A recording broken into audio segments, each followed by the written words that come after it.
ये जो पूरी क्लास रहेगी इसमें फर्स्ट ऑफ ऑल अपन पास्ट इंडेफिनिट के पूरे रूल्स के बारे में पढ़ेंगे।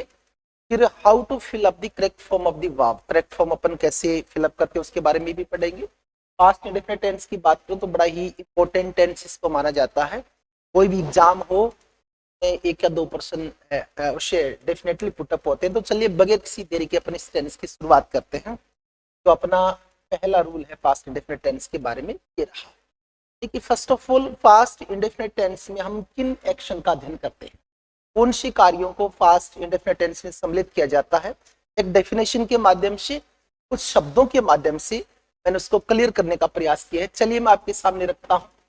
कोड दिया है कि जो पास्ट इंडेफिनिट टेंस है, it tells about the action, कि ये उन कार्यों के बारे में बताता है।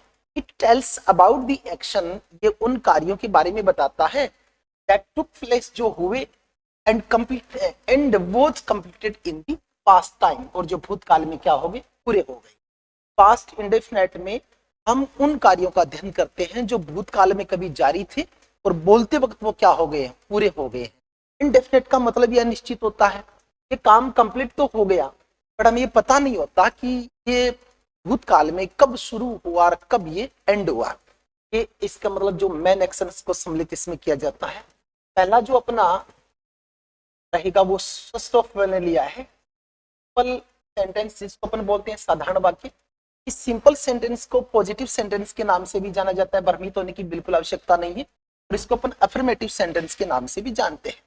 यानी कि जो सिंपल सेंटेंस है, सकारात्मक वाक्य है, तो 3 नामों से जाना जाता है। सिंपल सेंटेंस भी इसका नाम देते हैं, पॉजिटिव सेंटेंस भी देते हैं, और इसका अफर्मेटिव सेंटेंस भी नाम दिया जाता है। यानी कि पास्ट इंडेफिनिट का जो साधारण वाक्य है, आप कहोगे सर इसमें ता था, ती थी, ते थे नहीं आए, वो भूतकाल की बात है, प्राचीन जमाने की बात है। न्यू जो टेक्निक है उसमें उन चीजों को अपन इंक्लूड नहीं करते। इंग्लिश में बाधा क्यों बनती है? क्योंकि अपन जो अपनी मेन भाषा है, टारगेट लैंग्वेज है, उसके बीच में अपन दूसरी भाषा को लेके आते हैं, हमारा दिमाग दुविधा में जाता है, तो उस चीज पे अपन फोकस नहीं। ये जो सिंपल सेंटेंस है, इसके साधारण वाक्य में जो अपन मेन वर्ब काम में लेते हैं वो कौन सी लेते हैं? देखो बेटा, सिंपल सेंटेंस जो है पास्ट इंडेफिनिट का, इसमें हमेशा past form of the verb, यानी कि वर्ब की सेकंड फॉर्म का यूज होगा। कोई भी टेंस आप कहोगे सर पता कैसे चलेगा, वो बाद की बात है, आप सुनते जाइए, पूरी क्लास को देखिए। पास्ट इंडेफिनिट का अगर सिंपल सेंटेंस हमको मिलता है तो उसमें हमेशा वर्ब है, वो पास्ट फॉर्म ही काम में आती है, यानी वर्ब की सेकंड फॉर्म का नाम ही पास्ट इंडेफिनिट टेंस होता है। इसमें मैन वर्ब के रूप में वर्ब की सेकंड फॉर्म का यूज होता है। अगर इस सेंटेंस की मैं बात करूं तो हेल्पिंग वर्ब का यूज सिंपल सेंटेंस में नहीं होता। अब प्रश्न ये है क्यों नहीं होता? ज्यादातर लोग ये तो बता देते हैं कि पास्ट इंडेफिनिट के सिंपल सेंटेंस में अपन हेल्पिंग वर्ब का बेटा यूज नहीं करते, बट प्रश्न यहाँ पे ये बनता है क्यों नहीं करते? क्योंकि पास्ट जो इंडेफिनिट टेंस है ये कहता है कि मेरे को वर्ब की सेकंड फॉर्म चाहिए। कौन सी चाहिए? सेकंड फॉर्म चाहिए। और इस टेंस में जो हेल्पिंग वर्ब काम में ली जाती है वो डिड ली जाती है, और डिड स्वयं एक वर्ब की सेकंड फॉर्म है, डू, डिड, डन। इसलिए साधारण वाक्य में अपन को सहायक क्रिया की जरूरत नहीं है, और मेन वर्ब को ही अपन सेकंड फॉर्म के रूप में काम ले लेंगे। साधारण वाक्य का फॉर्मूला बड़ा सिंपल सा है। इसका जो सिंपल सेंटेंस है इसका फॉर्मूला ये रहता है, देखिए बड़ा बोर्ड पे आपके सामने लिखा है। इसका जो फॉर्मूला है वो रहेगा सब्जेक्ट, वर्ब की सेकंड फॉर्म यानी past form of the verb, object और अदर वर्ड। ये सिंपल सेंटेंस का स्ट्रक्चर है, यानी बड़ा सिंपल एंड सादगीपूर्ण, मैं जिसको कहूंगा बड़ा इजी है। यानी कि सिंपल सेंटेंस है, उसमें अपन को सब्जेक्ट लगाना है, और ये याद रखना है कि वर्ब की सेकंड फॉर्म को काम में लेना है, उसके बाद हमको ऑब्जेक्ट को यूज में लेना है, उसके बाद अदर वर्ड आ जाएंगे। आप कहोगे सर इसमें कौन से कार्य है? मैंने बता दिया ना, इसमें उन एक्शंस को सम्मिलित किया जाता है जो भूतकाल में पूरे हो चुके हैं। कब हुए हमें पता नहीं, लेकिन काम कंप्लीट हो चुका है। वो कार्य कब शुरू हुआ हमें पता नहीं। जैसे मैं कहूं कि वो पढ़ता था, उसने पढ़ना कब शुरुआत किया, कब खत्म किया, उसका हमें ये निश्चित समय नहीं है, इसलिए इसका नाम ही इंडेफिनिट टेंस है। बट इतना कंफर्म है कि वो काम क्या हो गया, पूरा हो गया। चलिए ये तो सिंपल सेंटेंस के रूल्स थे। अब मैं आपके सामने कुछ सिंपल सेंटेंस इसके रखूंगा, देखिए बोर्ड पे। ये रहे कुछ एग्जाम्पल, मैंने कहा है फॉर एग्जाम्पल, उदाहरण के लिए मैंने आपके सामने 1 2 3 4 एग्जाम्पल रखे। हो सकता है इनमें कोई गलत भी हो, आपको बताना है कि कौन सा सेंटेंस सही है और कौन सा सेंटेंस गलत है। दो दो को मैंने पेयर में लिया है, एक ये पेयर बना और एक ये पेयर बना। मैंने कहा है कि इसके सिंपल स्ट्रक्चर में फर्स्ट ऑफ ऑल हमको सब्जेक्ट लेना होता है, वर्ब की सेकंड फॉर्म लेना होता है, ऑब्जेक्ट लेना होता है, अदर वर्ड लेना होता है। हाँ, यहाँ पे सब्जेक्ट कोई मैटर नहीं करता, एक वचन हो या बहुवचन हो कोई फर्क नहीं पड़ेगा, वर्ब की कौन सी फॉर्म आएगी, सेकंड फॉर्म का ही यूज होगा। तो चलिए पहले वाक्य को देखते हैं। He go to London, he go to London, और दूसरा कहता है ही वेंट टू लंदन। अगर मैं ये कहूं कि इस वाक्य को ऐसे बनाना है कि वो लंदन जाता था, वो लंदन जाता था या फिर वो लंदन गया, तो इसमें पास्ट इंडेफिनिट टेंस की अगर मैं बात करूं, इसमें कौन सा एग्जांपल सही होने वाला है, क्या फर्स्ट होगा या सेकंड होगा? आप कहोगे सर पास्ट इंडेफिनिट टेंस बनाने के लिए हमें वर्ब की सेकंड फॉर्म का यूज करना होता है और गो का मतलब जाना होता है। गो की सेकंड फॉर्म क्या होगी बेटा? गो की सेकंड फॉर्म होगी वेंट और थर्ड फॉर्म क्या होगी? गोन होगी। इसमें गो तो हो ही नहीं सकता, गो का यूज तो नहीं हो सकता। इट मींस ये क्या है, रॉन्ग है। और सही क्या निकल गया, ही वेंट टू लंदन। मैं करेक्ट फॉर्म के बारे में भी बताऊंगा बेटा, पहले थोड़े सामान्य रूल्स पढ़ लेते हैं। वैसे सबने रूल्स को पढ़ा है, लेकिन रूल्स पढ़ेंगे उसके बाद मैं उन रूल्स का भी अध्ययन कराऊंगा कि किस प्रकार अपन आइडेंटिफाई करें कि ये वाक्य पास्ट इंडेफिनिट का है और किस प्रकार उसमें वर्ब को अपन यूज में ले। चलिए दूसरे सेंटेंस की तरफ आते हैं। दूसरा सेंटेंस कहता है Sahil cooked food for his grandpa. Sahil cooked food for his grandpa, कि साहिल है वो अपने दादाजी के लिए खाना पकाता था।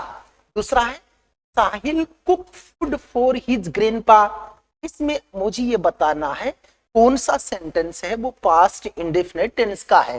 पास्ट इंडेफिनिट टेंस तभी बनेगा में वर्ब की कौन सी फॉर्म यूज में आएगी, सेकंड फॉर्म यूज में आएगी। और इसमें अपन अध्ययन करें जो मेन वर्ब है वो क्या है, एक कुक है। एक तो हाँ कुकड लिखा है, क्या लिखा है, कुक लिखा है। तो डेफिनेटली आपके दिमाग में आ गया होगा यहाँ पे कौन सा सेंटेंस करेक्ट है। तो आप अगर मेरे को बताना चाहे तो 3 नंबर या 4 नंबर आप डेफिनेटली कहेंगे सर फर्स्ट फॉर्म तो हो ही नहीं सकता, इसमें गलत है। ये सेंटेंस करेक्ट हो गया। Sahil cooked food for his grandpa, ये था सिंपल सेंटेंस। इस प्रकार अपन हजारों वाक्य बना सकते हैं। जैसे शी वेंट टू दिल्ली, वो दिल्ली गई। शी कुक्ड फूड, उसने खाना पकाया। शी स्लेप्ट, वो सो गई। इस प्रकार आपको वर्ब की सेकंड फॉर्म लेते हुए पास्ट इंडेफिनिट के हजारों वाक्य अपन बना सकते हैं। चलिए सामान्य सी बात थी।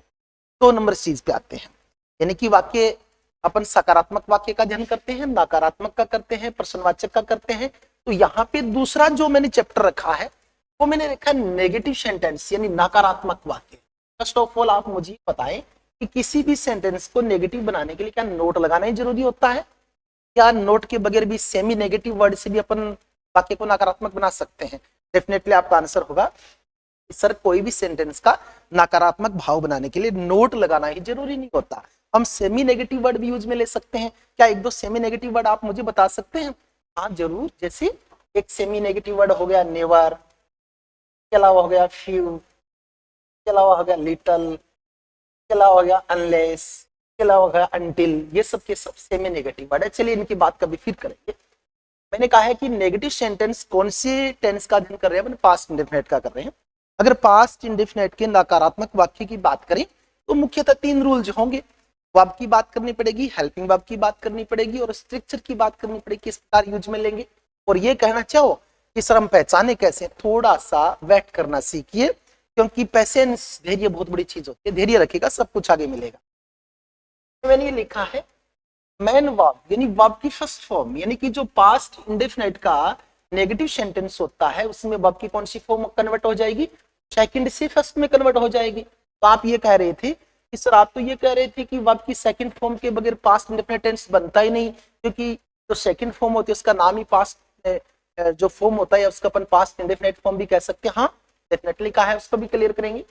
इसमें देखिए अपन नेगेटिव सेंटेंस बनाएंगे ना, तो नेगेटिव सेंटेंस में बेटा नोट लगाना जरूरी हो जाता है, और नोट का प्रयोग मुख्य क्रिया के साथ नहीं हो सकता। नोट का प्रयोग हमेशा किसके साथ होता है, शाई क्रिया के साथ होता है। तो इस टेंस में मैंने यहाँ पे दिया, याद रखिएगा, इस पॉइंट को नोट कर लीजिएगा कि साधारण वाक्य में शाई क्रिया का प्रयोग नहीं होता, क्योंकि मेन फॉर्म को सेकंड फॉर्म में चेंज कर देंगे।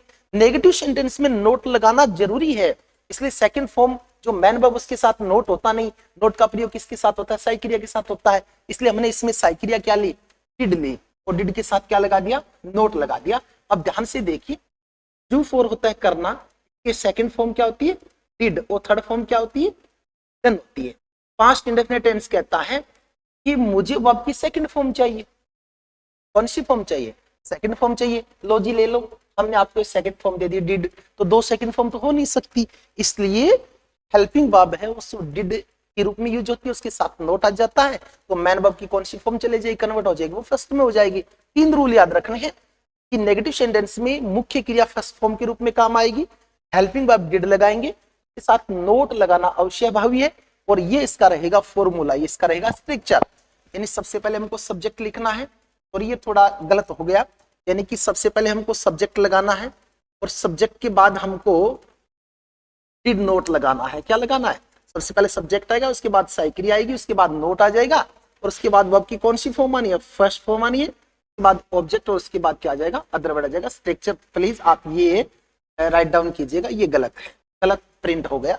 यानी कि नेगेटिव सेंटेंस में सबसे पहले आपको सब्जेक्ट लिखना है, उसके बाद आपको साई क्रिया डिड लगाना है, उसके बाद आपको नोट लगाना है, वो वर्ब की कौन सी फॉर्म हो जाएगी, फर्स्ट फॉर्म आ जाएगी, ऑब्जेक्ट और अदर वर्ड आ जाएगा।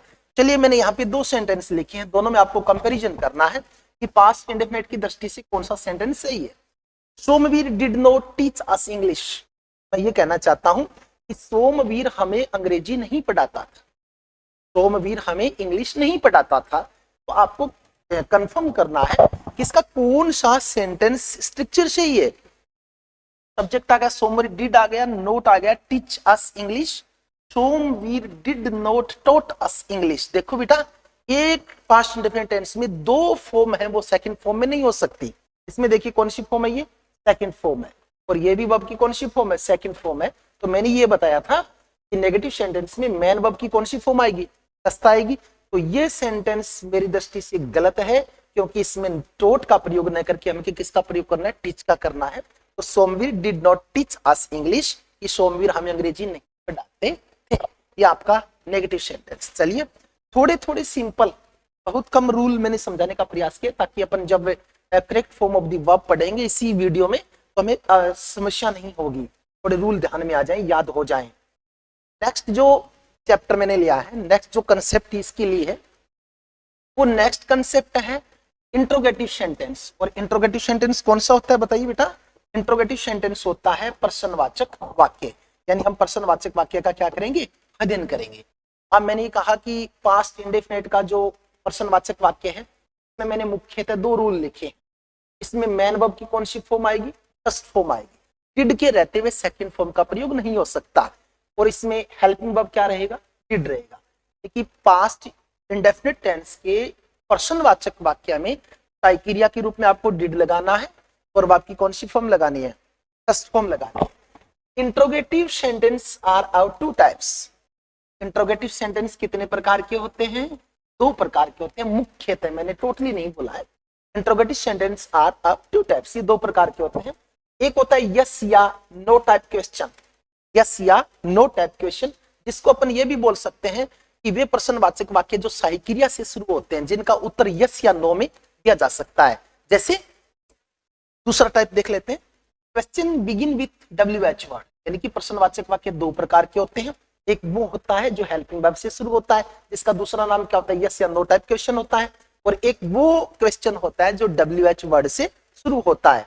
दोनों के फॉर्मूले मैंने नीचे लिखे हैं, फॉर्मूले में ज्यादा डिफरेंस नहीं है। फर्स्ट ऑफ ऑल दोनों इनको मैं क्लियर कर देता हूं कि ये किस प्रकार होते हैं। जैसे मैंने एक वाक्य लिखा, क्या तुम पढ़ते, मैंने कहा कि क्या तुम पढ़ते थे। एक वाक्य लिखा, तुम कब पढ़ते थे, तुम कब पढ़ते थे। वाक्य तो सेम ही है। एक है क्या तुम पढ़ते थे, आप यस या नो में उत्तर दे दोगे, हाँ मैं पढ़ता था, नहीं मैं नहीं पढ़ता था। दूसरा, तुम कब पढ़ते थे, इसमें आप यस नो में नहीं दे सकते, आपको एक वाक्य लिखना पड़ेगा। आप ऐसे कह सकते हो मैं शाम को पढ़ता था, मैं सुबह पढ़ता था, या मैं दिन में पढ़ता था, या मैं सुबह शाम दोनों टाइम पढ़ता था। इसलिए जो पर्सन हेल्पिंग वर्ब से शुरू होते हैं उनकी पहचान होती है, प्रारंभ में आपको क्या मिलता है, क्या मिलता है। और गलती क्या होती है, जब बच्चे हिंदी टू इंग्लिश ट्रांसलेट करते हैं तो क्या के लिए वो वोट का प्रयोग कर देते हैं। ऐसा नहीं करना है भूल के भी। अगर सेंटेंस के प्रारंभ में आपको क्या मिलता है तो वो हेल्पिंग वर्ब का सेंस ही क्या निकलेगा, इसमें जो डिड लगेगा ना, डिड का सेंस ही क्या होगा। लेकिन जो WH वर्ड वाले पर्सन होंगे उनके बीच में एक इंट्रोगेटिव वर्ड मिलेगा, जैसे कब, इसमें क्या मिल गया, कब। और व्हेन फॉर क्या होता है, कब, तो उसको यूज में लेना है। ये मैंने बताने का प्रयास किया कि interrogative sentence mainly 2 types, yes या नो टाइप, जिसका दूसरा नाम है कि वे प्रश्नवाचक वाक्य जो साई क्रिया से शुरू होते हैं। Question begins with WH word, जो WH वर्ड से शुरू होते हैं। ये आगे एग्जांपल भी मैंने लिए हैं और यहाँ पे दोनों का मैं फॉर्मूला बता देता हूँ। दोनों का सूत्र ये रहेगा, साथ साथ में बेटा लिख लीजिएगा, नोट डाउन भी कर लीजिएगा, क्योंकि पढ़ी हुई बातें कुछ समय तक हमारी स्थायी मेमोरी में रहती है, उसके बाद अस्थायी में चली जाती हैं।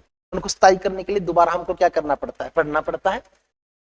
प्रश्नवाचक वाक्य का जो यस या नो टाइप क्वेश्चन है उसका फॉर्मूला ये रहेगा, सबसे पहले हमको लिखना पड़ेगा साई क्रिया डिड, उसके बाद हमको लिखने का सब्जेक्ट, यानी इसमें सब्जेक्ट का कोई मैटर नहीं है। कर्ता एक वचन हो तो भी डिड आएगा और कर्ता बहुवचन हो तो भी क्या आएगा, डिड आएगा। इट मींस सिंगुलर हो चाहे प्लुरल हो, आपको डिड का यूज करना है।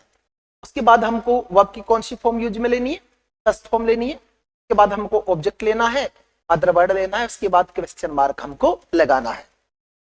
दोनों में डिफरेंस देखिए, कोई डिफरेंस नहीं है, सेम स्ट्रक्चर यही ऊपर वाला है। इससे पहले मैंने क्या जोड़ दिया, WH वर्ड जोड़ दिया। जैसे ये वाक्य है, इसमें कब आया ना, तो यहाँ पे मैं व्हेन जोड़ दूंगा और बाकी स्ट्रक्चर क्या रहेगा, सेम ही रहेगा। ज्यादातर विद्यार्थी रटने का प्रयास करते हैं, हमें रटना नहीं है बेटा, समझना है।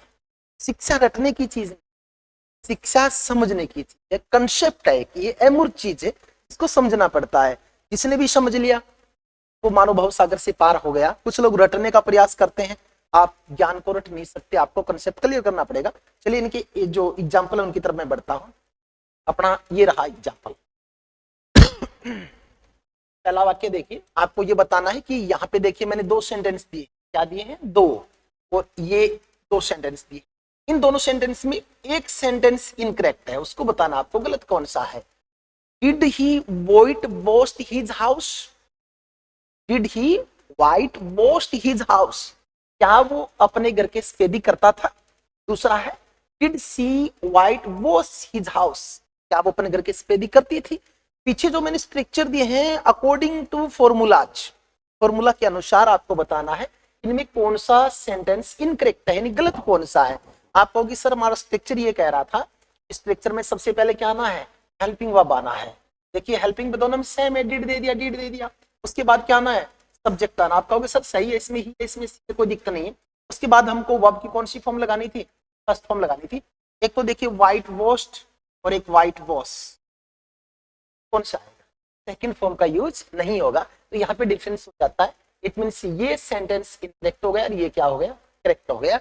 Did she whitewash his house, क्या वो अपने घर की सफेदी करता था या करती थी। चलिए नेक्स्ट सेंटेंस, ये एक WH वर्ड का लिया है मैंने, आपको बताना है ये करेक्ट है या इनकरेक्ट है। एक ही सेंटेंस लिया है, आपको ये बताना है ये करेक्ट है या इनकरेक्ट है।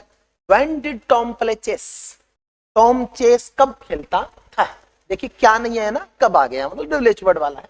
और उसमें देखिए क्या, सेंटेंस की शुरुआत किसी भी क्या से भी, When did Tom play chess, क्या करेक्ट है या इनकरेक्ट है। इफ ये सेंटेंस इनकरेक्ट है तो कहाँ इनकरेक्ट है वो मुझे बताइएगा।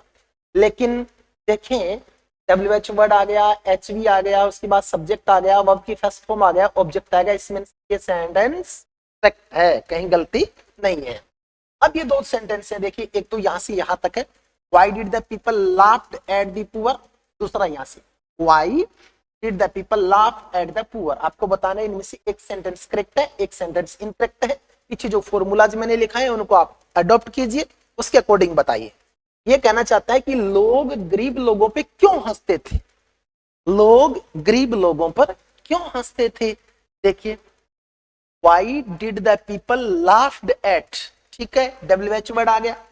उसके बाद देखें तो साई क्रिया आ गई, उसके बाद देखें तो सब्जेक्ट आ गया। वर्ब की तरफ ध्यान दीजिए, लाफ्ड एट, लाफ्ड एट, और इसमें लाफ एट, यानी इसमें सेकंड फॉर्म है, इसमें फर्स्ट फॉर्म है। एक ही सेंटेंस में पास्ट इंडेफिनिट में 2 सेकंड फॉर्म नहीं ले सकते, आप पास्ट फॉर्म नहीं ले सकते।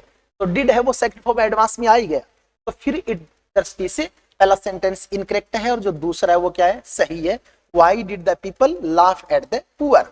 अब मैंने कुछ WH वर्ड के कीवर्ड डाले नीचे ताकि आप नोट डाउन कर ले। वैसे तो ज्यादातर आता है सिंपल चीजें। हाँ, अगर अपन WH वर्ड की बात करें, पहला लिखा है मैंने हु का हिंदी अर्थ क्या होता है मैं बता देता हूँ। हु का हिंदी अर्थ होता है कौन। क्या होता है? कौन। और एक कुछ लोग बताते हैं जो। कौन और जो डिफरेंस क्या करें? अगर WH वर्ड हु का प्रयोग कंजक्शन के रूप में किया जाता है, सॉरी रिलेटिव प्रोनाउन के रूप में किया जाता है, तो वहां उसका अर्थ जो निकलता है। अगर इंट्रोगेटिव सेंटेंस में करेंगे तो उसका सेंस क्या निकलता है? कौन निकलता है। जैसे मैं आपके सामने एक वाक्य बोलता हूं, आई मेट ए बॉय, मैं एक लड़के से मिला, हु वॉज ब्लाइंड, जो क्या था? अंधा था। चलिए मैं थोड़ा लिख के क्लियर कर देता हूं, थोड़ा यहाँ पे मैं लिख के आपको बता देता हूं प्रकार इन दोनों में डिफरेंस है। ये जो WH वर्ड, चलिए सॉरी यहाँ पे लेता हूं, I met a boy who was blind. एक हु को क्लियर करके बता दूंगा, बहुत से ऐसे आते हैं, यानी कुछ WH वर्ड ऐसे हैं जिनका डबल सेंस निकलता है। अब ये देखिए, दो क्लोज को जोड़ने का काम कर रहा है, और दो क्लोज को जोड़ने का जो WH वर्ड काम करता है वो या तो रिलेटिव प्रोनाउन होता है या रिलेटिव एडवर्ब होता है, वहां उसका सेंस दूसरा निकलता है। मैं एक लड़के से मिला जो क्या था? अंधा था। इस प्रकार जब ये दो सेंटेंस को जोड़ेगा, दो क्लोज को जोड़ेगा, तो वहां जो निकलेगा, और प्रश्नवाचक वाक्य में सेंस क्या निकलेगा? कौन निकलेगा। दूसरा है हुज। हुज, हुज किसको या किसकी? हुम, जिसको या जिसकी। कुछ WHERE, वेयर, वेयर के दो सेंस लिखते, कहां या जहां। कहां निकलेगा? इंटरोगेटिव में, और जहां निकलेगा रिलेटिव प्रोनाउन में या रिलेटिव एडवर्ब में। नेक्स्ट है व्हेन। व्हेन का अर्थ होता है कब। व्हाट, व्हाट का अर्थ होता है क्या। व्हाई, व्हाई का अर्थ होता है क्यों। विच, कौन सा या कौन सी। हाउ, कैसे। हाउ मच, कितनी मात्रा में। हाउ मेनी, कितनी संख्या में। अब बीच में अगर पढ़ेंगे तो काफी लंबा चैप्टर हो जाएगा, तभी अलग से इन WH वर्ड को मैं आपको समझाऊंगा कि किस प्रकार इनको अपन यूज में लेते हैं। नेक्स्ट है हाउ मेनी, संख्या में कितने। हाउ ऑफन, कितनी बार, फ्रीक्वेंसी को बताता है। हाउ फार, कितनी दूर। ये सब के सब WH वर्ड हैं। जैसे प्रश्न लिया कि वो कितने आम खाता है, हाउ मच का प्रयोग होगा। वो कितना पानी पीता था, हाउ मच का प्रयोग होगा। वो कहाँ रहता था, वेयर का प्रयोग होगा। वह कब सोता था, व्हेन का प्रयोग होगा। तो यानी कि जयपुर यहां से कितनी दूर है, अगर मैं ऐसा कहना चाहूं कि जयपुर यहां से कितनी दूर था, तो फिर हाउ फार का प्रयोग करेंगे। या फिर मैं कहूं कि वह कैसा है, तो किसका प्रयोग करेंगे?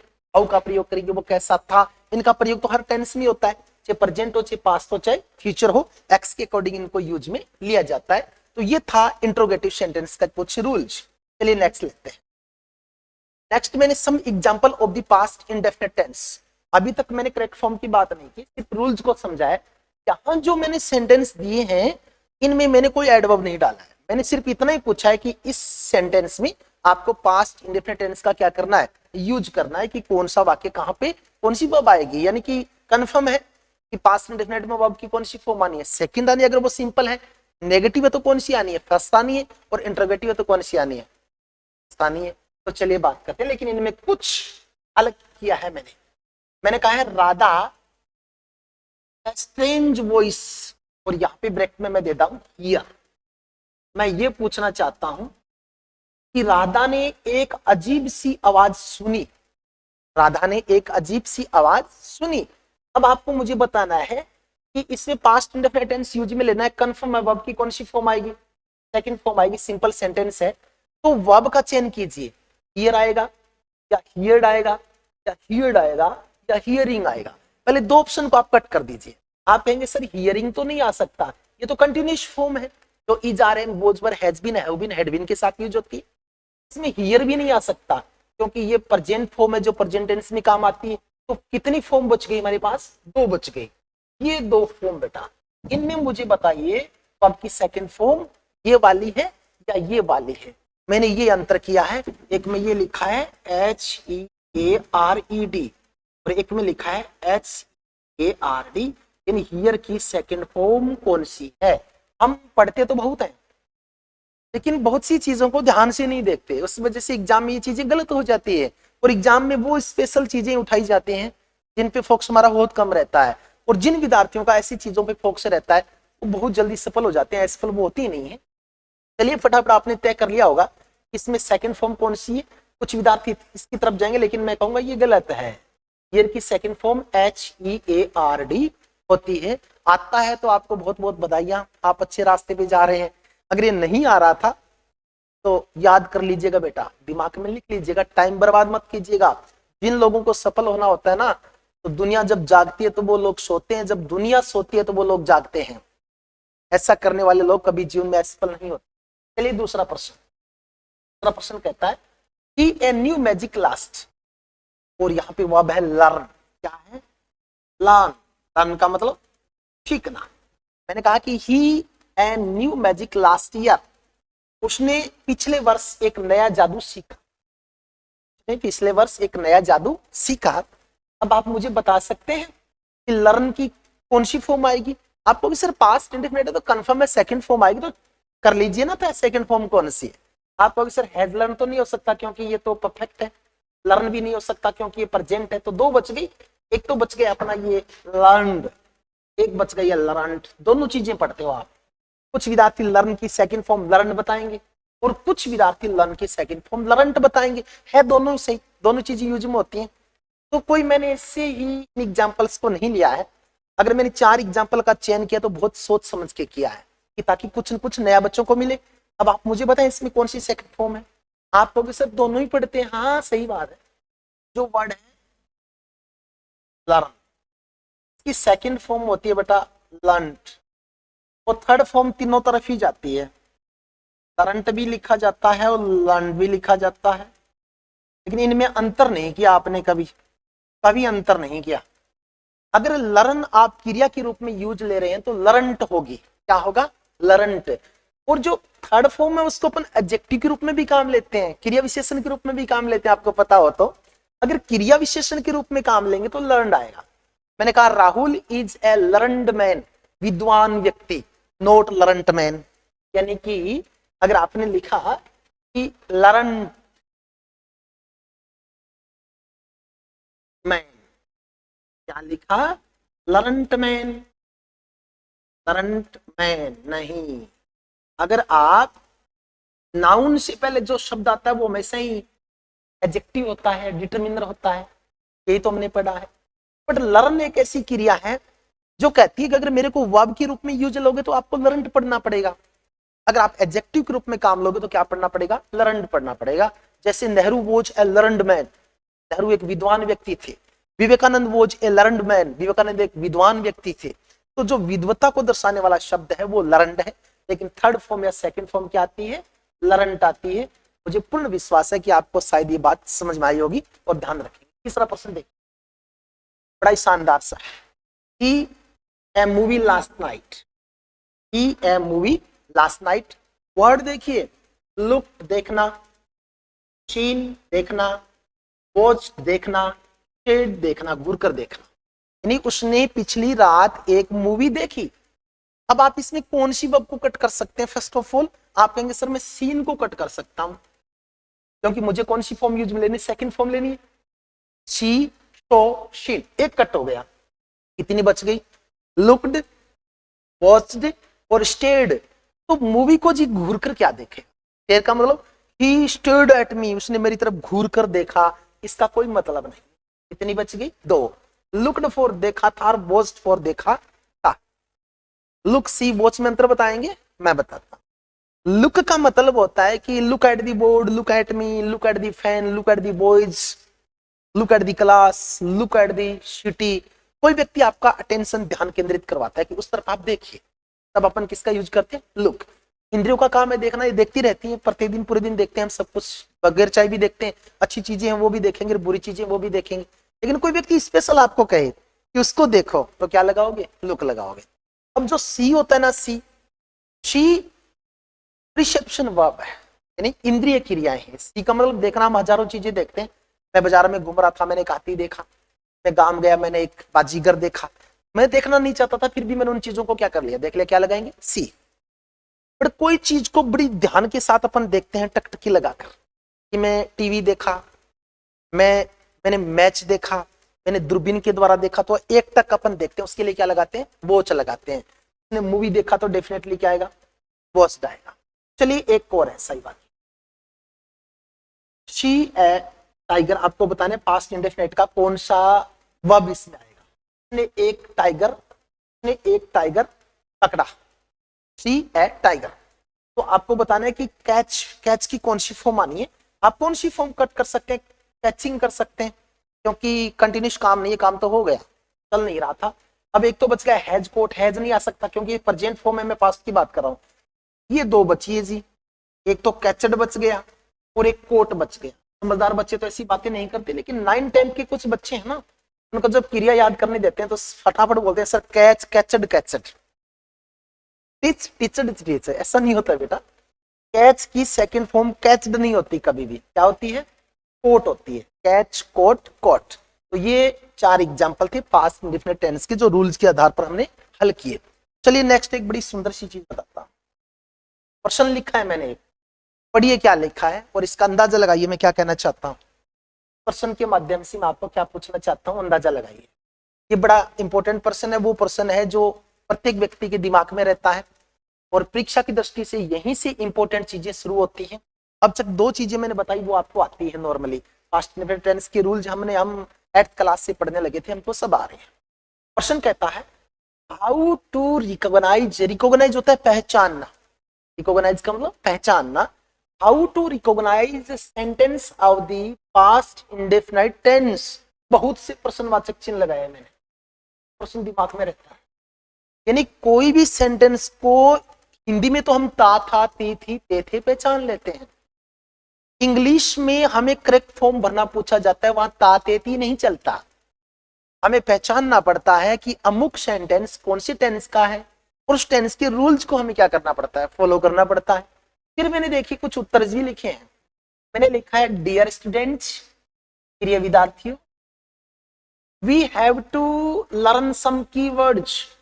हमें कुछ कीवर्ड याद करने पड़ेंगे जिनका संबंध किससे है, पास्ट इंडेफिनिट टेंस से है, जिनको अपन क्या बोलते हैं, एडवर्ब बोलते हैं। We have to learn some keywords to do this. इस प्रश्न का उत्तर देने के लिए कुछ कीवर्ड को हमें क्या करना पड़ेगा, याद करना ही पड़ेगा, बाकी कोई चारा ही नहीं है। These कीवर्ड वर्ड्स इंडिकेट, ये जो कीवर्ड हैं वो इंडिकेट का मतलब संकेत करते हैं टू द एक्शन, उस कार्य की तरफ, that to place and was completed, उस कार्य की तरफ वो करते हैं इशारा। These keyword indicate to action that to place and was completed in the past time। ऐसे कीवर्ड जो पास्ट टेंस की तरफ इशारा करेंगे, लेकिन पास्ट टेंस में ये नहीं बताएंगे कि ये काम चल रहा है, ये नहीं बताएंगे कि ये काम अभी भी खत्म हुआ था, ये नहीं बताएंगे टाइम पूरा कि उस समय खत्म हुआ था। एक इनडेफिनिट एक्शन बताएंगे, जैसे वह दौड़ता था, बताइए मुझे कब दौड़ता था, कब शुरू किया, कब एंड किया, लेकिन अब नहीं कर रहा है, अब काम खत्म हो गया। इसका नाम क्या होता है, इनडेफिनिट होता है। जैसे मैंने कहा कि शेर शिकार करता था, बताइए मुझे कब करता था, इसलिए इस टेंस का नाम टाइम पास्ट है, इसलिए पास्ट इंडेफिनिट हो गया। अगर प्रेजेंट होता तो क्या नाम हो जाता, प्रेजेंट इंडेफिनिट हो जाता। तो ये कीवर्ड वो कीवर्ड होंगे जो ऐसे एक्शन की तरफ इशारा करेंगे जो एक्शन भूतकाल में पूरा हो गया, लेकिन कब हुआ हमें पता नहीं है, बोलते वक्त जारी नहीं है। चलिए उन कीवर्ड्स की तरफ ही बढ़ते हैं, क्या है वो याद कर लेते हैं। सम्मेलन खत्म कर दिया बेटा। रूल नंबर फर्स्ट, पहला रूल मैंने क्या लिखा है देखो, some of the important keywords are as follows. कुछ महत्वपूर्ण जो कीवर्ड्स हैं तो कौन सी टेंस की तरफ इशारा करते हैं, पास्ट इंडेफिनिट एक्शन की तरफ इशारा करते हैं, वो ये लिखे हैं बोर्ड पे, कोई हार्ड नहीं है, समझना पड़ेगा, याद करना पड़ेगा। एक एक वर्ड को मैं बारी बारी से बताता हूं। यस्टरडे बीता हुआ कल, एगो पहले, वन डे एक दिन, वंस एक बार, आप हिंदी नोट कर लीजिएगा साथ में, दैट डे उस दिन, एज सुन एज ज्यों ही त्यों ही, एज सुन एज ज्यों ही त्यों ही, जैसे ही चोर ने पुलिस को देखा भाग गया। मतलब एक काम खत्म हो रहा नहीं, उससे पहले दूसरा एक्शन क्या हो गया, शुरू हो गया, मतलब बीच में गैप बहुत कम होता है। जैसे मैंने दरवाजा खोला, मैंने सर्फ देखा नहीं, खोलती दूसरा एक्शन, फटाक स्टार्ट, दोनों चीजें एक साथ। जब दो एक्शन हो रहे हो, दोनों के बीच में टाइमिंग गैप बहुत कम हो, तो वहां किसका यूज होता है, एज सुन एज का होता है। जैसे जैसे ही मैंने दरवाजा खोला, मैंने शर्त देखा, खोलते ही मतलब गैप नहीं है बीच में, वहां एज सुन एज का प्रयोग होता है। अब देखिए बेटा, कीवर्ड तो लास्ट है, लास्ट के बाद मोमेंट भी आ सकता है, पिछले क्षण, लास्ट डे भी हो सकता है, पिछले दिन, लास्ट वीक की स्पेलिंग गलत है, लास्ट वीक लास्ट सप्ताह भी हो सकता है, लास्ट मंथ भी हो सकता है, लास्ट ईयर भी हो सकता है, पिछले वर्ष, यानी कि कीवर्ड लास्ट है। अभी तक ज्यादा नहीं लिया मैंने, यस्टरडे, वन डे, वंस, एगो, एज सुन एज, और फिर दिया लास्ट, क्योंकि ये वो शब्द हैं, अगर इनको सही ढंग से याद कर लेंगे तो डेफिनेटली वाक्य हमारा सही हो जाएगा। 10th लेवल तक तो इतना याद हो जाएगा, लेकिन अपन कोई भी चीज अधूरी नहीं पढ़ेंगे, आगे भी पढ़ेंगे। अदर डे, कोई दूसरे दिन, उस दिन वो पढ़ता था, यानी कभी प्रवचन समय की मैं बात करूं, अब नहीं हो रहा। प्रीवियस डे, यानी कि पिछला जो दिन था, कोई भी सन आ सकता है भूतकाल का, इन 2009, 2014, 1885, 1947। तो ये वो कीवर्ड हैं जो मोस्ट इंपोर्टेंट हैं, ज्यादातर इन्हीं को पास्ट इंडेफिनिट टेंस में पूछा जाता है। अब इन कीवर्ड को लेते हुए मैंने कुछ एग्जाम्पल रखे हैं, उनको आप हल कीजिएगा। अब की बार मेन काम आपका है उस कीवर्ड को पहचानना, याद हो जाएगा कौन सा कीवर्ड इसमें यूज हुआ है। देखिए पहला वाक्य, आई टू उट्टी, आई टू उट्टी यस्टरडे, मैं कहना चाहता हूं कि मैं कल उट्टी गया था, आई टू उट्टी यस्टरडे। अब आपको फर्स्ट ऑफ ऑल मुझे बताना इसमें कौन सा कीवर्ड है जो पास्ट इंडेफिनिट टेंस की तरफ इंडिकेशन कर रहा है, संकेत कर रहा है। आप कहोगे सर ये रहा यस्टरडे, जिस सेंटेंस में यस्टरडे का यूज हो गया डेफिनेटली वो सेंटेंस पास्ट इंडेफिनिट टेंस का होगा। अगर सिंपल सेंटेंस है वर्ब की सेकंड फॉर्म ले लीजिए, नेगेटिव है डिड नॉट प्लस वर्ब की फर्स्ट फॉर्म ले लीजिए, प्रश्नवाचक है डिड प्लस वर्ब की फर्स्ट फॉर्म ले लीजिए। ये सिंपल सेंटेंस। आप कहोगे सर सिंपल नेगेटिव का क्या पता चले, अगर नेगेटिव सेंटेंस तो नोट मिलेगा, तो ब्रैकेट में वो देगा नोट गो, इंट्रोगेटिव हो तो प्रश्नवाचक मार्क मिलेगा। ये मतलब ऐसे पर्सन जो बेतुके हैं उन पे फोकस नहीं करना है, एंड इन कीवर्ड पे फोकस करना है। कुछ लड़के ऐसे हैं जो कीवर्ड्स को याद तो कर लेते हैं पर वहां जाके हजारों प्रश्न पैदा करते हैं, सर क्या पता चला ये इंट्रोगेटिव है, क्या चला ये नेगेटिव है, यूज टेंस का भी हो सकता है। नहीं, यस्टरडे कहता है कि मैं past indefinite, mostly past indefinite को इंडिकेट करता। तो बताइए बेटा, गो, हैज गॉन, वेंट, गोइंग, कौन सी ऑप्शन काट सकते हो आप? इसमें देखिए हैज गॉन काट सकते हो, ये प्रेजेंट है, गो फर्स्ट फॉर्म नहीं आ सकती, गोइंग कभी अकेला नहीं आता, तो क्या बच गया बेटा, वेंट बच गया। Go, went, gone, I went to Ooty yesterday, मैं कल उट्टी गया। चलिए 2 नंबर वाक्य, हिज वाइफ लास्ट ईयर, उसकी पत्नी पिछले वर्ष, हिज वाइफ लास्ट ईयर, उसकी पत्नी पिछले वर्ष, जो मैन वर्ब आपको बतानी है वो डाई दिया है मैंने, डाई, पत्नी पिछले वर्ष मर गई थी। अब आपको ये बताना है कि इसमें कीवर्ड क्या मिला, क्योंकि सिर्फ ये रहा आसान सा, लास्ट ईयर रहा, नहीं लास्ट कीवर्ड है वो पास्ट इंडेफिनिट की तरफ इंडिकेशन करता है। तो बताइए मुझे, डाई, हैड डाइड, डाइड या डाइज? आपको इसे डाइज तो नहीं आएगा, तो फिर हैड डाइड भी नहीं आएगा परफेक्ट की तरह, एक डाई बच गया, एक डाइड बच गया, सेकंड फॉर्म कौन सी है, डाइड है। His wife died last year, 2 person हल हो गए। तीसरा देखिए, Mohan to see me every day that time, बड़ा देखो शाबाश, मोहन टू सी मी मिलने, उस समय मुझे मोहन प्रत्येक दिन मिलने आता था। Mohan to see me every day that time, समय की बात नहीं कर रहा हूं, उस समय जो बीत गया अब नहीं आता है, उस समय मोहन मुझसे प्रतिदिन मिलने आता था। तो आपको आने की क्रिया बतानी है, कम की, कौन सी फॉर्म आएगी, सिंपल सेंटेंस है तो कम की सेकंड फॉर्म देख लो, सीधा सा है, कोई दिक्कत नहीं है। अगर इसमें कीवर्ड की बात करें, दैट टाइम कीवर्ड है, उस समय कम नहीं हो सकता, कम नहीं हो सकता, 2 में से बताइए मुझे क्या होगा। आपका हाथ डेफिनेटली इसकी तरफ जा रहा है, केम, कम, केम, कम। नेक्स्ट चौथा प्रश्न क्या कहता है, देखिए, कोलंबस बड़ा ही प्रसिद्ध नाम है, अमेरिकन जो नाविक था। कोलंबस अमेरिका इन 1492, कोलंबस ने 1492 में अमेरिका की क्या की, खोज की। मैंने कहा कि इसमें कीवर्ड क्या है, अगर भूतकाल से संबंधित कोई भी सुना जाती है, आपको सर 1001 आ जाए तो क्या फर्क पड़ता है, सर 2021 आ जाए क्या फर्क पड़ता है, पास्ट टेंस की कोई ना कोई क्या नहीं चाहिए, ईयर आना चाहिए, वर्ष आना चाहिए, ये सन आया है। तो मैं यहाँ पे मैन वर्ब दे रहा हूं डिस्कवर, DISCOVE, खोज करना। कि कोलंबस ने 1492 में अमेरिका की क्या की थी, खोज की थी।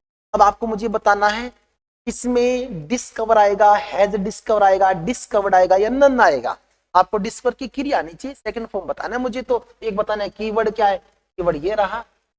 अब देखिए डिस्कवर तो फर्स्ट फॉर्म में नहीं हो सकता जी, हैज डिस्कवर नहीं हो सकता, क्यों, हैज के साथ थर्ड फॉर्म आती है, तो बच गया क्या, डिस्कवर्ड बच गया।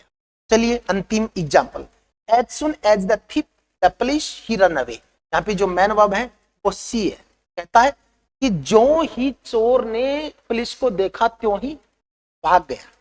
जैसे ही चोर ने पुलिस को देखा वैसे ही क्या कर गया, भाग गया। ये एज सुन एज वाला सेंटेंस है। एज सुन एज वाले सेंटेंस में अगर आपको पास्ट इंडेफिनिट मिले तो दोनों सेंटेंस में पास्ट इंडेफिनिट आता है। इफ एक में प्रेजेंट इंडेफिनिट मिले दूसरे में भी क्या आएगा, प्रेजेंट इंडेफिनिट ही आएगा। याद रखना। आपको कैसे, देखो ये रहा, ये सेकंड फॉर्म यूज में लिया मैंने यहाँ, मतलब पास्ट इंडेफिनिट है, वहां भी क्या आएगा, पास्ट इंडेफिनिट आएगा। और एज सुन एज ऐसे दो क्लोज को जोड़ेगा, ऐसे दो क्लोज को जोड़ेगा, कंजक्शन है ये, जिनके बीच में टाइम गैप बहुत कम होता है। जैसे ही कोई चोर था वो खड़ा था, जैसे ही उसको पुलिस दिखाई दी कुछ चक्कर हो गया, मतलब 9-2-11 हो गया, मतलब भाग गया, रन अवे हो गया। तो बताइए बेटा, as soon as the thief the police he run away, तो सी आएगा, तो आएगा, एज सीन आएगा, वो सीन तो नहीं आएगा, एज सीन, दो बच गए, सी या सो। बताइए फटाफट आपको सर, सो आएगा। तो ये अपने 5 एग्जाम्पल हल हो गए। ये था कीवर्ड का पहला रूल। अब आपके साथ दूसरा क्या है, ज्यादातर इसी में से पूछे जाते हैं, लेकिन इसके अलावा 5% दूसरे रूल्स की भी चांस रहते हैं, वो भी लेंगे। देखो ये रहा रूल नंबर 2। रूल नंबर 2 क्या कहता है, पढ़ाई जी। रूल नंबर 2 कह रहा है, अगर आपको सेंटेंस मैंने थोड़ा शॉर्ट में लिख लिया है ताकि आप नोट्स बनाएं तो आपको दिक्कत नहीं हो। मैंने लिखा है कि it is high time, verb की second form, it is time, verb की सेकंड फॉर्म। आप कहोगे सर समझे नहीं, मैं हूं ना बेटा, मैं समझा रहा हूं ना। अगर कोई भी क्लोज या सेंटेंस की शुरुआत या तो इट इज हाई टाइम से होती है, या इट इज टाइम से होती है, या इट इज प्रॉपर टाइम से होती है, तो उस सेंटेंस में हमेशा वर्ब की कौन सी फॉर्म आएगी, सेकंड फॉर्म आएगी। ये स्ट्रक्चर कहता है कि मेरे को पास्ट इंडेफिनिट ही चाहिए। मैंने कहा है प्रेजेंट लेवल, नहीं नहीं नहीं, सिर्फ मेरे को क्या चाहिए, पास्ट इंडेफिनिट ही चाहिए। तो रूल ये कहता है कि यदि कोई भी क्लोज की शुरुआत इट इज टाइम से या इट इज हाई टाइम से होती है, तो जो नेक्स्ट वर्ब यूज में लेंगे वो वर्ब की सेकंड फॉर्म ही लेंगे। अब देखिए इट इज हाई टाइम, ये सेंटेंस साथ ये नीचे आ गया थोड़ा, इट इज हाई टाइम, यहां पे लिख देता हूं मैं पी, यहां पे लिख दिया स्टार्ट, यहां पे बढ़ा देता हूं थोड़ा, आवर जर्नी, आवर जर्नी होता है यात्रा। तो जैसे ही आपको मिला कि इट इज हाई टाइम आ गया, घुस फंस मत जाना भैया इज को देखकर। ये स्ट्रक्चर कहता है कि मेरे को क्या चाहिए, पास्ट इंडेफिनिट ही चाहिए। तो फिर आपको देखना है कि स्टार्ट की सेकंड फॉर्म क्या रही, स्टार्ट, स्टार्टिंग, स्टार्टेड या नन। आप लोग सर स्टार्टेड रही। बस कुछ चीजें ऐसा पूछना चाहूंगा कि सफलता प्राप्त करने के लिए रटना जरूरी है या समझना जरूरी है, रटना जरूरी है या समझना जरूरी है। आप कहोगे सर समझना ही जरूरी है, कुछ बच्चे के सर रटना जरूरी है। मैं कहूंगा दोनों ही जरूरी है। अब मैंने ये बताया कि कोलंबस ने 1492 में अमेरिका की खोज की। 1492 को क्या समझोगे आप, क्या करना पड़ेगा, रटना पड़ेगा। तो सफलता प्राप्त करने के लिए कुछ चीजें रटनी भी पड़ती हैं और कुछ चीजों को हमें समझना भी पड़ता है। तो ये ऐसा रूल है जिसको आप थोड़ा रटाफिकेशन में ले सकते हैं। दूसरा वाक्य देखिए, ये इट है बेटा, आई नहीं है। It is time, it is time see the dress wash. बस इतना याद रखना है, इट इज टाइम आ गया, वॉश की कौन सी फॉर्म यूज में लेनी है आपको, तो सेकंड लेनी है, क्या हो जाएगा, वॉश्ड हो जाएगा। ये था आपका रूल नंबर 2। चलिए रूल नंबर 3 की बात करें, करेक्ट फॉर्म की। तीसरा बड़ा शानदार सा रूल है, इन कंडीशनल सेंटेंस, कंडीशनल सेंटेंस शर्त वाले वाक्य तो 3 प्रकार के होते हैं, 3 प्रकार के होते हैं। यहाँ पे एक शर्त का मैंने उल्लेख किया है क्योंकि मैं कौन सा पढ़ाने वाला हूँ आपको, मैं पास्ट इंडेफिनिट पढ़ा रहा हूँ तो उसी का वर्णन करूंगा ना, बाकी इंडेफिनिट के कुछ रूल और भी हैं। तो पास्ट परफेक्ट पढ़ेंगे तो वहां भी पास्ट इंडेफिनिट आएगा। लेकिन चीजों को उलझाना नहीं है। हम क्या करते हैं, चीजों को इतना पेचीदा बना लेते हैं, इतना पेचीदा बना लेते हैं कि दिमाग कैसे सोचता है कि यार मैं फटूं या नहीं फटूं। ऐसा नहीं करना है, बिल्कुल आपको सिर्फ सोच के समझ के पढ़ो। क्या होता है कंडीशनल सेंटेंस, देखो इन कंडीशनल सेंटेंस शर्त वाले वाक्यों में देयर विल बी, वहां होंगे एटलीस्ट, कम से कम, ज्यादा भी हो सकते हैं, एटलीस्ट 2 क्लॉज। कंडीशनल सेंटेंस में कम से कम आपको 2 वाक्य मिलेंगे। 1 क्लॉज में भी स्टार्ट विथ, एक क्लॉज शुरू होगा या तो इफ से होगा, या प्रोविडेड दैट से होगा, या अनलेस से होगा, या सपोजिंग से होगा, या ऑन कंडीशन दैट से होगा, या इन केस से होगा। इन केस से थोड़ा समझिए, कंडीशनल सेंटेंस की पहचान बता रहा हूं मैं, क्योंकि पहले तो कंडीशनल सेंटेंस पहचानना पड़ेगा है या नहीं है। अगर कोई भी सेंटेंस यानी कि उसमें 2 क्लॉज हो और दोनों क्लॉज में से या तो एक क्लॉज इफ से शुरू होता हो, या प्रोविडेड दैट से होता हो, या अनलेस से होता है, या सपोजिंग से होता है, या ऑन कंडीशन दैट से होता है, इन केस से होता हो, तो वो सेंटेंस कौन सा माना जाएगा, कंडीशनल माना जाएगा। जैसे हमको कंडीशनल 2 क्लॉज होंगे, एक होगा कंडीशनल क्लॉज और दूसरा होगा रिजल्ट क्लॉज। अब आपको सर की कंडीशनल और रिजल्ट को समझाओ कि जब अलग से पढ़ेंगे अपन कंडीशनल क्लॉज, उसमें मैं समझा दूंगा। आज सिर्फ एंड सिर्फ पास्ट इंडेफिनिट की करेक्ट फॉर्म के बारे में बात करना है, तो थोड़ा मैं सीमित ही पढ़ाऊंगा, अगर आवश्यकता हो तो अलग से करवा दूंगा। ठीक बेटा, आपको एक तो कंडीशनल क्लॉज बनेगा जो एक शर्त रखेगा, और दूसरा उसका परिणाम बताएगा। जैसे वाक्य के द्वारा बता दूं मैं कहूं कि यदि तुम आते तो मैं तुमको पढ़ाता। अब पहले वाक्य में मैंने शर्त रखी कि नहीं, यदि तुम आते, ये शर्त, तो परिणाम क्या होता, मैं पढ़ाता। ये कंडीशनल क्लॉज हो गया, और ये क्या हो गया, रिजल्ट क्लॉज हो गया। 2 क्लॉज मिलेंगे, दोनों को इनमें से एक कंडीशनल कंजक्शन के द्वारा जोड़ा जाएगा। दूसरा वाक्य, यदि तुम मुझे गाली दोगे, सॉरी यदि तुम मुझे गाली देते तो मैं तुम्हें पीटता। कंडीशन क्या हुई, गाली देना, और उसका रिजल्ट क्या होना, पीटना। तो ये 2 क्लॉज हैं कंडीशनल रिजल्ट। अगर आपको एक सेंटेंस मिलता है, सॉरी कंपाउंड या कॉम्प्लेक्स पढ़ते हैं तो वहां इन चीजों को क्लियर किया जाता है। थोड़ा अधूरा ज्ञान पढ़ाना मुश्किल बड़ा होता है, लेकिन मैं थोड़ा देखिए। अगर आपको एक क्लॉज मिला, जैसे आपको सेंटेंस की शुरुआत, ये इफ पहले क्लॉज में भी आ सकता है, दूसरे में भी आ सकता है, सेंटेंस में मैंने रखा है। आपको इफ मिले, अनलेस मिले, सपोजिंग मिले, ऑन कंडीशन दैट मिले, आपको सर हमें इनका अर्थ ही नहीं आ रहा, बता देता हूं। इफ का हिंदी अर्थ होता है यदि, इफ का हिंदी अर्थ होता है यदि। प्रोविडेड दैट का अर्थ होता है बशर्ते, इस अवस्था में। Supposing Kalpana, on condition that, इस शर्त पर, इन केस बशर्ते। इन केस का अर्थ बशर्ते, इसके सेंस होते हैं। अगर आपको इफ मिले, अनलेस मिले, इनमें से कोई कंडीशनल कंजक्शन मिले, तो उसमें वर्ब की कौन सी फॉर्म आएगी, सेकंड फॉर्म आएगी।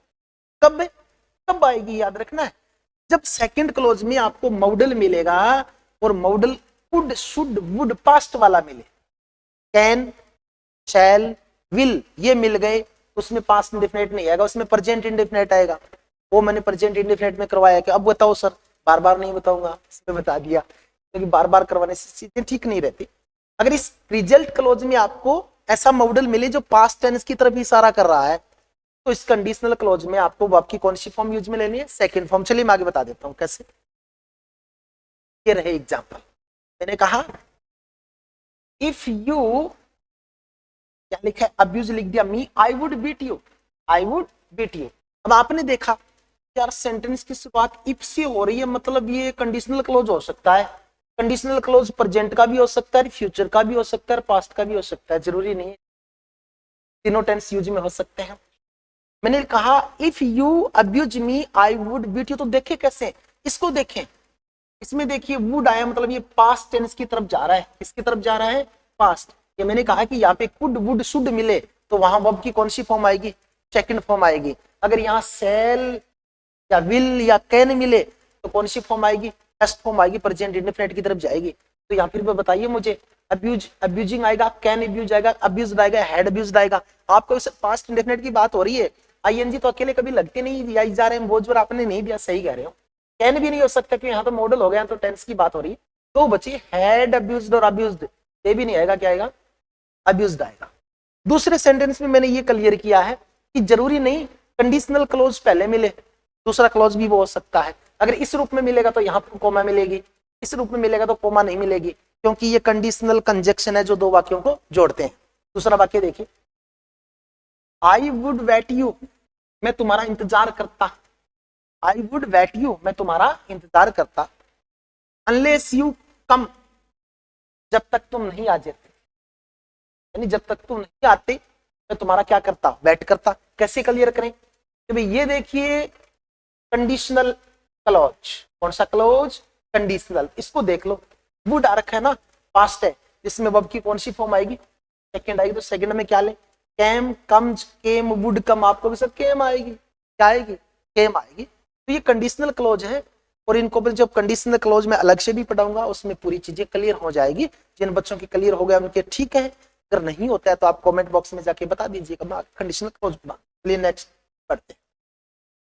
नेक्स्ट रूल अपना बड़ा इंपॉर्टेंट, बहुत बार एग्जाम में पूछा गया, बड़ा ध्यान से देखिएगा, बहुत ही इंपॉर्टेंट रूल है, ध्यान से आपको इस चीज को देखना है।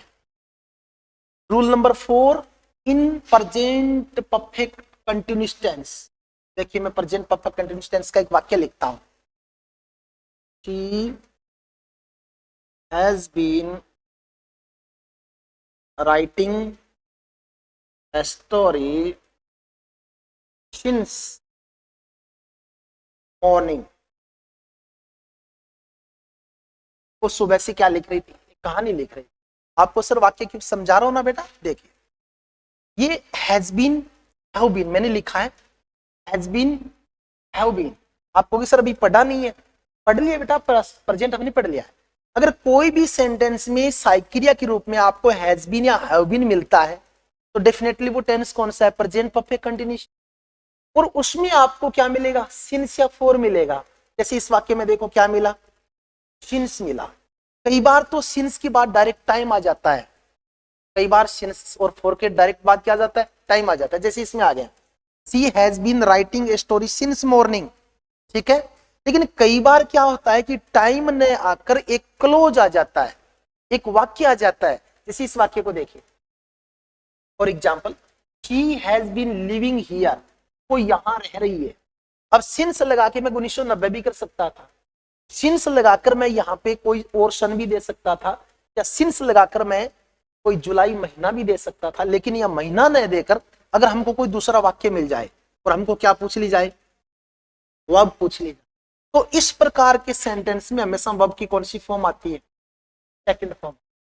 ये प्रयास किया मैंने बताने का, यानी कि मैंने लिखा कि पहला जो वाक्य है वो प्रेजेंट परफेक्ट कंटिन्यूअस टेंस का हो, और सिंस या फोर के बाद आपको कोई क्लोज मिलता है, डायरेक्ट समय न मिलकर कोई समय वाला वाक्य दिया जाता है, तो उस वाक्य में वर्ब की कौन सी फॉर्म आएगी, सेकंड फॉर्म आएगी। जैसे she has been living here, वो यहाँ रह रही है, सिंस हर हस्बैंड, जब से उसकी पति की मृत्यु हुई है। तो यहाँ डाई की कौन सी फॉर्म लेनी है हमको, सेकंड लेनी है। तो डाई की सेकंड फॉर्म बताइए, had died, has died, died नहीं, क्या हो जाएगा, डाइड हो जाएगा, कि वो यहाँ रह रही है जब से उसकी पति की क्या हुई थी, मृत्यु हुई थी।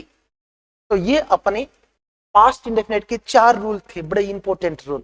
अगर इन 4 रूल को अपन पढ़ लेते हैं तो एक्स्ट्रा पढ़ने की जरूरत नहीं पड़ेगी। आगे आगे जैसे पढ़ेंगे, जैसे पास्ट परफेक्ट पढ़ेंगे तो वहां भी पास्ट इंडेफिनिट के कुछ रूल जाएंगे। कुछ सेंटेंस व्हेन, एज वाले भी होते हैं, उनको मैं एक साथ बताऊंगा, क्योंकि मैंने कहा कि कोई भी चीज को कॉम्प्लिकेटेड नहीं करना, कभी जटिल नहीं करना। दुनिया में अगर कुछ पाना है, आगे बढ़ना है, तो पेशेंस रखना पड़ेगा, मेहनत करनी पड़ेगी। दुनिया वाले जो बाहर अब के समय में जो आनंद ले रहे हैं ना, वो लोग आने वाले समय में रोएंगे। जो लोग वर्तमान को नहीं समझ पा रहे, वो उसका न तो भविष्य अच्छा होगा न भूतकाल अच्छा होगा। जो लोग वर्तमान को समझ रहे हैं, उनका भविष्य और भूत दोनों अच्छे होने वाले हैं। तो वर्तमान को समझिए। जो बच्चा बहुत ही मेहनत के साथ पढ़ रहा है, कठिन परिश्रम कर रहा है, तो थोड़ी दिक्कत तो होती है जब बाहर बच्चे खेलते हैं, लेकिन याद रखना मेरी बात को, जिस दिन आप सर्विस लगोगे उस दिन उन बच्चों को देखना जो आज समय बर्बाद कर रहे हैं, क्योंकि मुंह से निकला हुआ शब्द, निकला हुआ समय और तुंडीर से निकला हुआ बाण कभी वापस लौट कर नहीं आते बेटा। तो समय जो निकल गया वो वापस नहीं आना है। बढ़िया मेहनत करते रहिए, पढ़ते रहिए। अगर आपको ये क्लास अच्छी लगी है तो लाइक जरूर कर दीजिएगा, चैनल को भी सब्सक्राइब, इच्छा हो तो कर देना, नहीं हो तो कोई बात नहीं है, अपने तो फ्री सेवा है। आगे ये पास्ट इंडेफिनिट है, पास्ट इंडेफिनिट के मैं 20 एग्जाम्पल लेके आऊंगा, जो कल या परसों जो भी टाइम मिलेगा मेरे को मैं डाल दूंगा वीडियो। तब तक आप इस टेंस का पूरा अध्ययन कर लीजिए, इन रूल्स को याद कर लीजिए। इन रूल्स पे ही 20 वाक्य होंगे। आज तो मैंने सिर्फ सिंपल सेंटेंस बताए हैं, इंट्रोगेटिव में उसमें डालूंगा, नेगेटिव भी उसमें डालूंगा, सबके सब आएंगे और आपको अपना ज्ञान चेक करना है। पढ़ते रहिए।